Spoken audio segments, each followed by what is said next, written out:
Was there someone who influenced your philosophy behind the Clendenin Method? When I'm asked if there were any mentors in my life that helped define or develop the Clendenin Method, I'd have to say that, yeah, there were quite a few that were mixed into the soup that actually became the Clendenin Method, but only four really stand out in my mind. And the first one would be Warren Witherell, who was my coach in prep school in Lake Placid, Northwood Prep School. And he was considered at the time perhaps the best ski coach in America and maybe even in the world. We had an incredible ski team. And for instance, we could go to Whiteface Mountain 2 times a week to train downhill. And Warren would send us up the mountain. And we had to go to the top of the mountain. He'd actually time us from the time we got on the chair till we got down. And we had to go down this 3-mile run that went around Whiteface Mountain, kind of came down to the base of the mountain. We had to go off 2 jumps. If you didn't pre-jump them right, we could go like 60 feet if you didn't make the right move over it. And when we got to the bottom, Warren would let us put on our other ski and go do it again. We had to do all this on one ski. I mean, the guy was relentless, but I got a tremendous technical background about skiing from Northwood and especially from Warren. 2, I ended up in LA going to college. I was in college for 5 years in LA. It took me 5 years to graduate. But it's not all that sad a story because that whole period I was working out and teaching on a revolving carpet. That's where the carpet revolves up at you and you ski like this on it. And I got a job teaching for this wild character, Phil Gerard.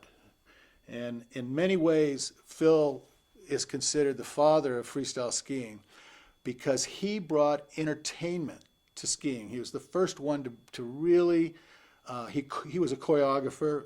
He choreographed a pajama game. I don't know, he did a lot of stuff.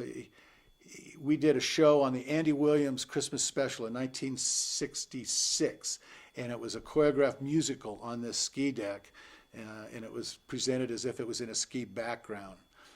Anyway, I really believe I owe my championships in many ways to Phil Gerard in freestyle. I mean, he was an incredible coach. For instance, I won almost every ballet event I entered. We choreographed my routine to Tchaikovsky's Winter Dreams. Anyway, still, I miss him dearly. Third would be Jean-Claude Killy. I got to ski with Jean-Claude in Val d'Isère, France. And at the time, I was the current world freestyle champion. And I got to ski with Killy, and he blew my mind. I had never seen any athlete in any sport that represented their sport more gracefully or supplely than what I got to see watching Killy. He's actually the model we use for the Clendenin Method, his skiing. And fourth, then I wouldn't be allowed to sleep comfortably in my grave if I didn't mention Cal Cantrell. Cal was perhaps he was a coach's coach. He was one of the original members of the PSIA, and Cal told me, he said, "You know, John, it's harder for me to go into the grocery store and get some milk than it is to ski nonstop down Aspen Mountain. I can ski all the way down Aspen Mountain, you know." And it's true. Cal was one of the most beautiful skiers that we've ever had in our ski school. And he taught me, he told me, and I think he's right. He says, "John, you don't know what you're doing if you don't start with the feet. You got to teach the feet first." And since Cal told me that about 15 years ago, I believe he's absolutely right that if you can't teach it in the feet first, it shouldn't be taught. So those are the 4 that have influenced me the most.